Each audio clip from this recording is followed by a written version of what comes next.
Lemon Amiga presents a Playguide video review. Sit back and enjoy the show.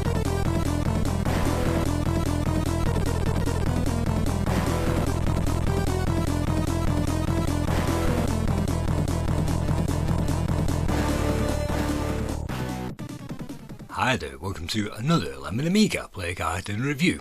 This time we'll be checking out Motorhead. This was developed by Heaton Software and published by Virgin Games in 1992.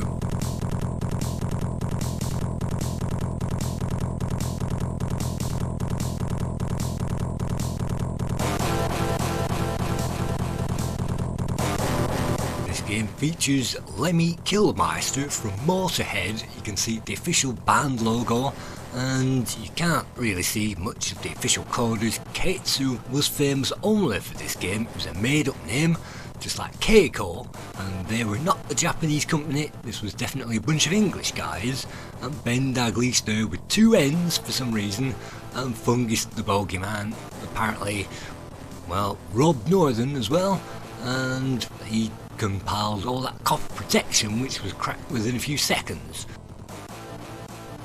And almost on time for the payments there. Directed by Andy Green of Virgin Games, produced by Mike Mahen of Virgin Games.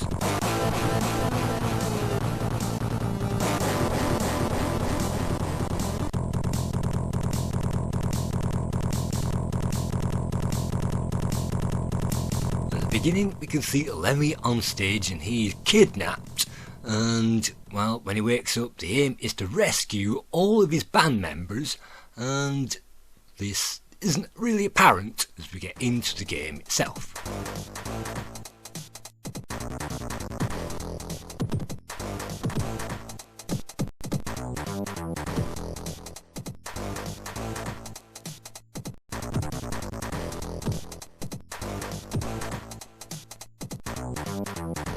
This is a progressive beat 'em up, just like games like Double Dragon and Double Dragon 2. This has definitely got better graphics, and you can see that we can strike the enemies with our guitar.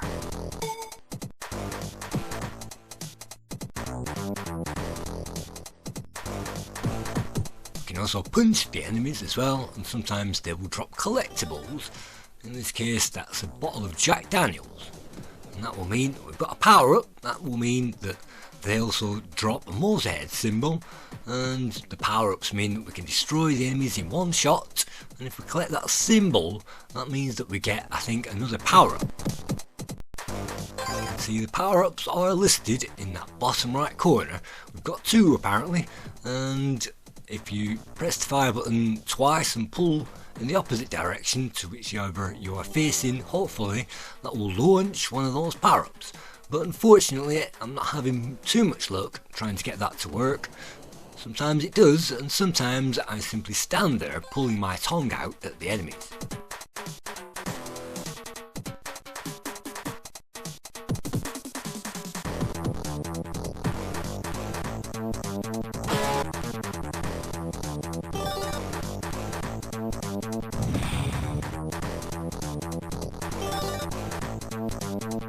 On this very first level we find a number of thugs, and as long as we have the power-ups available we can destroy them with one shot, and that's great that we can dispatch these guys. You might notice that they don't really hit us much. In fact, we can walk into them at this stage and they will barely harm us, but this first level is to get us used to the controls. And you can see some kind of manhole cover on the floor. It would have been a great idea to be able to pick that up at some stage and wield it, but I don't think you can. And on the back you can see some boxes. I don't think it's possible to pick those up and throw them around, although personally I've never tried it.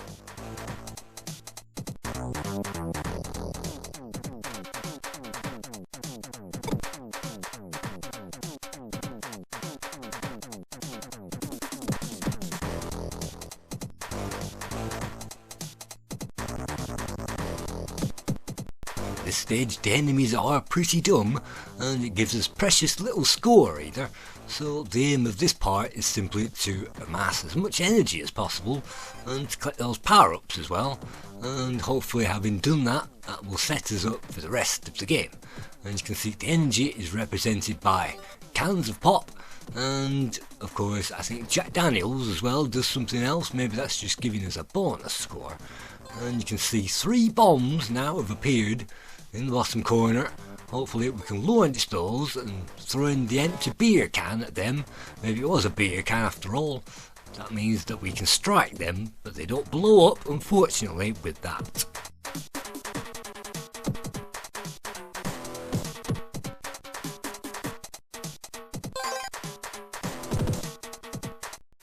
The levels are colourful, but the music is very low, and that was perhaps a deliberate thing by Ben Daglish, and the music is pretty convenient. This is supposed to be a 1980s kind of American style alley where we get graffiti on the walls and punks raiding us out, and maybe, well, no idea where this is supposed to be, but this is, I guess, somewhere around LA.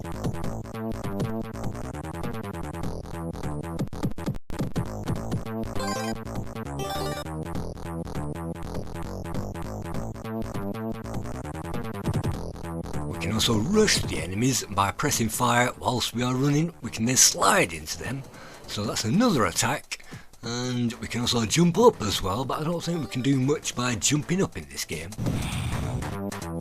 And it's great to hear those voice speech sound effects as we burp and twang our guitar and things like that, so those were sampled at least in the game, and you would expect something like that by this stage in the Amiga's development. Certainly 1992, we hopefully should have got the best games. And look at that, died already. Those are the aces that you can see in the middle bottom of that screen. We've now got 2 aces, or 2 spades actually, left.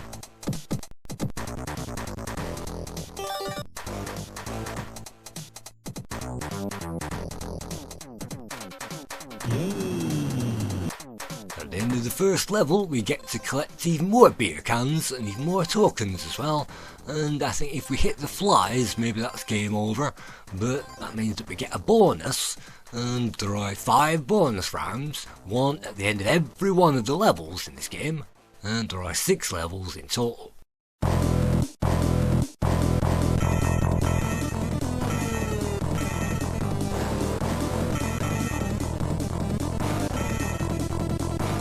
Face another bonus round, and anybody who's played Tapper on any of the versions will be instantly familiar with that. We don't pour our drinks, we simply catch them. So Tex, Clint and Dolly now are the enemies that we face now in the Wild West.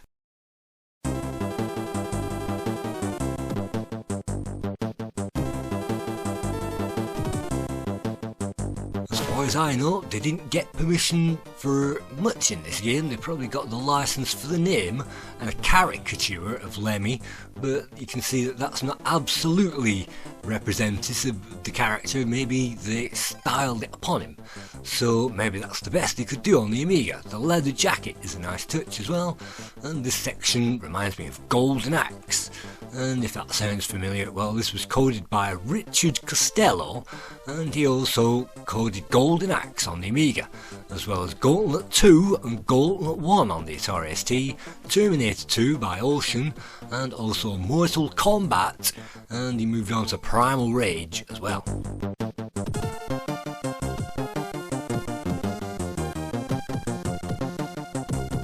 The graphics were created by Jason Wilson, and he also created the graphics for Hero Quest, Pac-Mania, Shadow Warriors, which this is definitely kind of a Shadow Warriors type game, and also Diggers as well on the Amiga.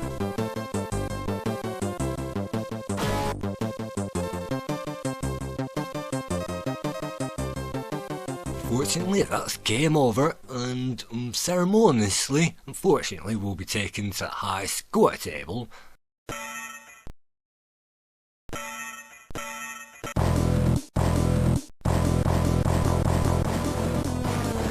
We can put our name in using various sets of sounds as well as characters, and then that's basically it. It will return us back to the main title sequence again.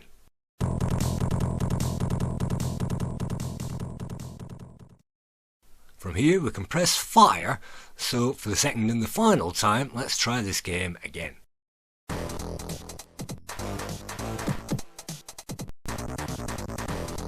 Unlike many bands, every single myth that is floating around about Lemmy in particular is true, and Motorhead were notorious for living the rock and roll lifestyle.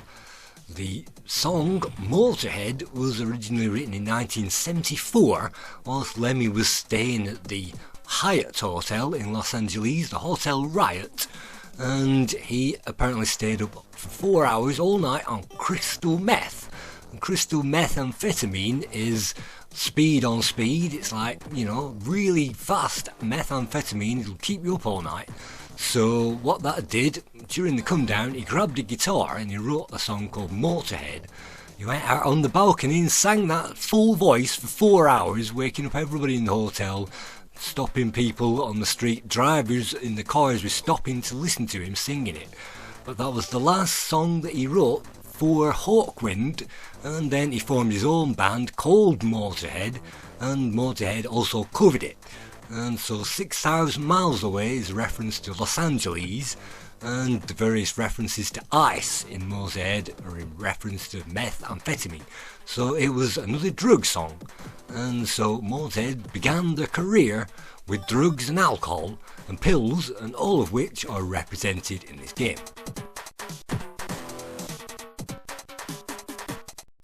In various stories, Lemmy used to carry around a bottle, and the bottle used to contain every form of alcohol, and he was so immune to alcohol he could get up at 2 o'clock in the morning and be fresh as a daisy for a photo shoot while everybody around him were laid out for hours.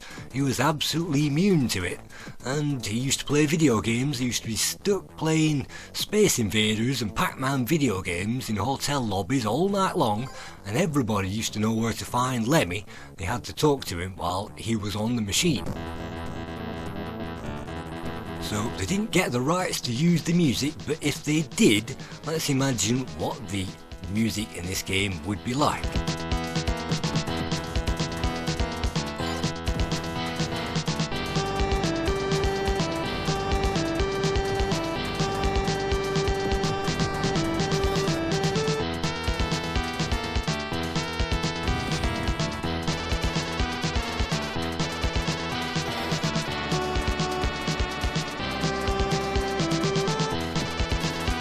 Music in Motorhead was created by Ben Daglish, and he also created music for Pac-Mania and also various other games, Continental Circus and even Greg Norman's Golf. But his best compositions were definitely on the Commodore 64, and I wouldn't say the compositions in this game were anything to stand up and shout about.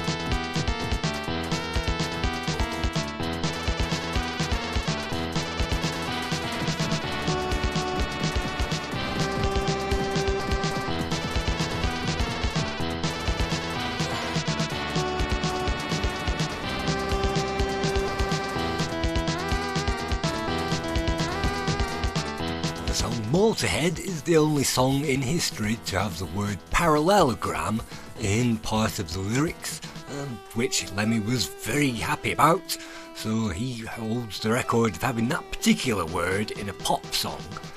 And this was also, it came on one disc, so unfortunately perhaps they weren't able to cram in any better music, particularly at the start.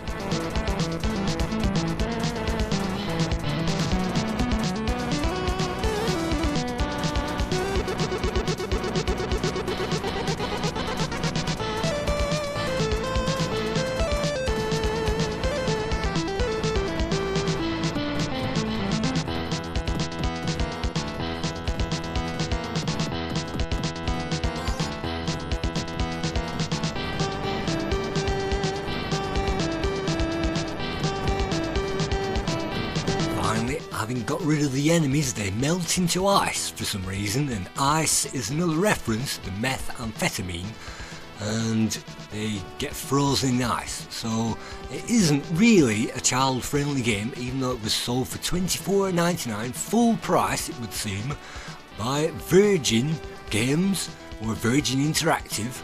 And you would have thought that these references, well, you could get away with it in perhaps 1992.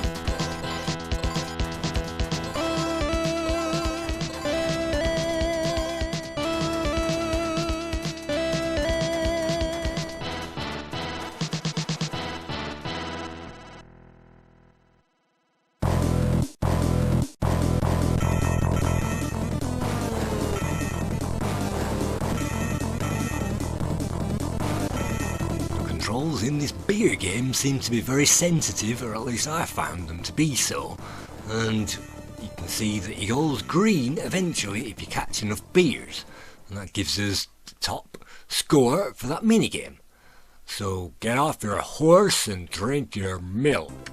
So this is another, you can see caricatures of somebody absolutely drunk out of their minds, perhaps on a set, and that reminds me of Premiere on the Amiga, where we are not actually in the Wild West but on a set. So let's see, once we get those guys, they're beating us up at the moment, and you can see they disappear into a kind of green goo on this particular level.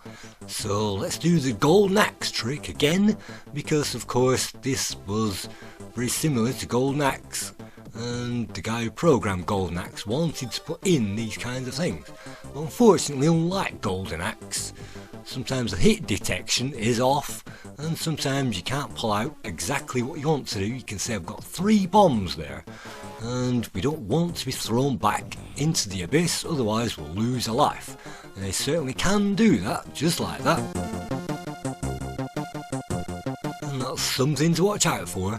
In this particular game, it robs lives unfairly. So let's get away from that abyss, and you can see now winning with whips trying to murder us, and they really do knock off the energy at this stage.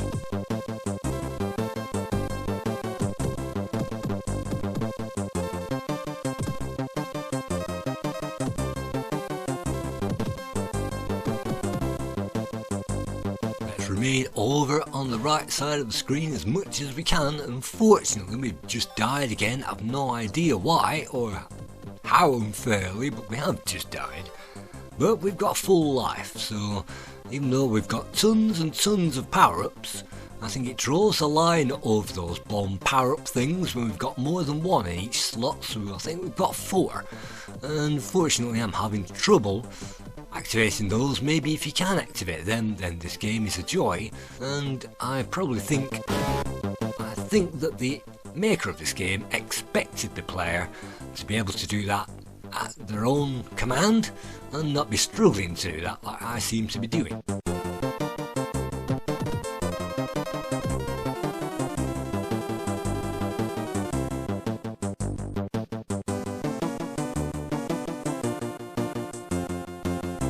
See something that looks oddly like a cash register in the background, giving away the fact that this is actually supposed to be set on a sound stage rather than actually, because you can see the wall disappear in there. So we're on a movie set.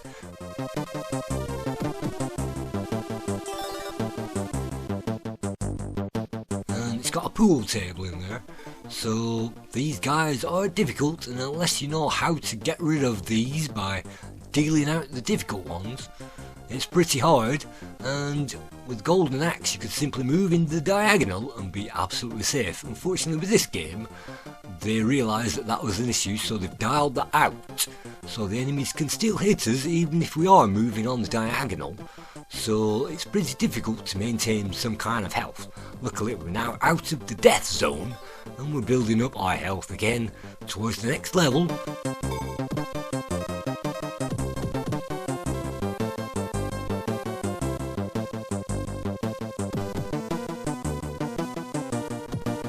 See, the enemies can jump even on the pool table and run around. No idea why that's possible, but it is possible. And maybe we can even jump on the bar as well. It would have been great if we could pick up bottles and lob them towards enemies, just like the Simpsons arcade game. And as progressive beat-em-ups go, I think it's the pickups that make or break some of these. And in this one, the pickups are pretty weak. So you can get symbols, and you can get various things.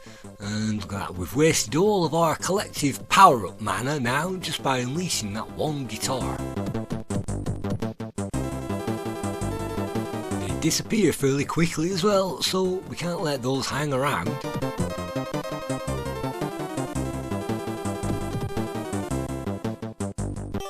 Luckily the game, even at this stage, avoiding some kind of power up or health collectible, so we don't have an insurmountable chance. Now look at that. Let's rescue another guy. That's another of our band members collected. So just a few more now to collect, and now let's top up everything with these minigames.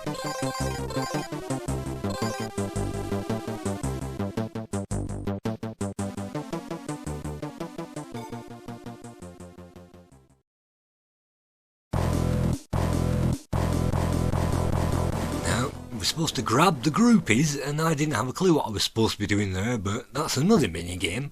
So we failed to grab any groupies on that particular minigame, so that means we end up with nothing.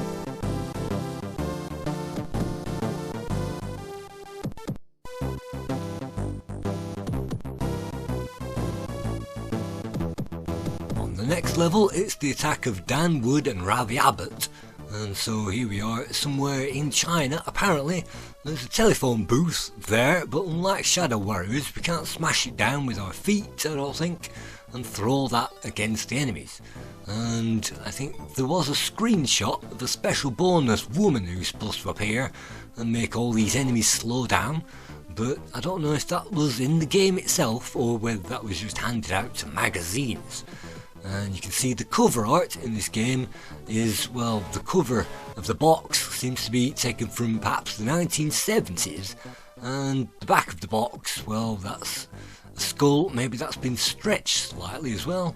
So I've no idea if they got any kind of licenses for this game, or whether they just simply paid off a sum of money so that they could use some kind of likeness and assets. But you can see, apart from that, as a progressive beat-em-up in kind of Simpsons arcade kind of style, it's not too bad. It would have been great to swap band members so that maybe the bass guitar had a longer reach, maybe the drumsticks had a faster rate of firepower against the enemies, and things like that. But no, unfortunately, we can't swing a microphone around. We have to hit them with the guitar, which isn't too bad, and they do take a number of shots to hit. You would think that it wouldn't take so many, but we can't, I don't think, get too many power-ups in this game. We can simply lob things towards the enemies that we've collected. So here we go again. This is now Joe. We've now got Joe outside of, it looks like, Chinese discotheque, and there's all kinds of funky colours here, even though it's supposed to be dark, and you can see stars in the background in the sky.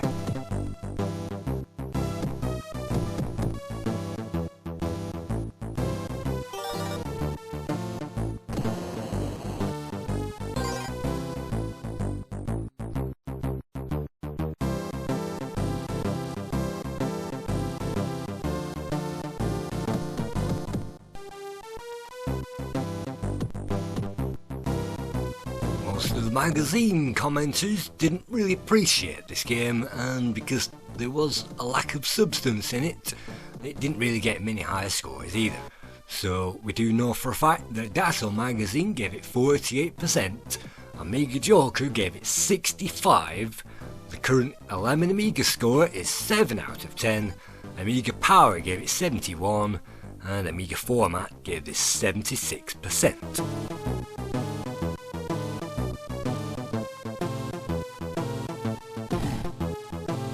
The average score for this game is 65%, and it kind of deserves that. I wouldn't say it deserves much more than that.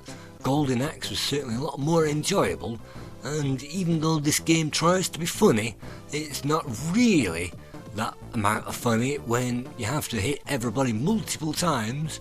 You can't smash the face in, there's no blood involved, you can't put them over a balcony and things like that. All you can do is hit them with the guitar and punch them occasionally with the fist and glare your tongue out towards them.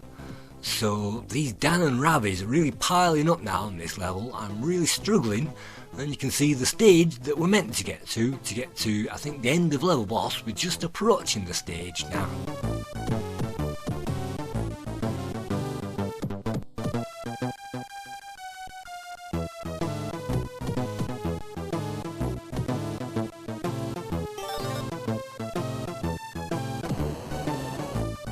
I think as a tie-in, it was a missed opportunity not to have some music in there closely related to Motorhead, and even the Blues Brothers that we got on the Amiga had 3 or 4 tracks in there related to the soundtrack of the movie. And, well, this one kind of doesn't even try to be anywhere related to Motorhead, apart from the title page. It simply tries to fit in with the various backgrounds that we're facing, and that means that, well, it's not as good as it could be. So this thing has basically one thing going for it. It's got Lemmy in there, and we can puke up, vomit, throw beer cans, throw people around. So that's good. But on the other hand, we've just lost our last life again. We lost 2 of them because of an unfairness halfway through the second level. So that's my high scores. I think this was a missed opportunity.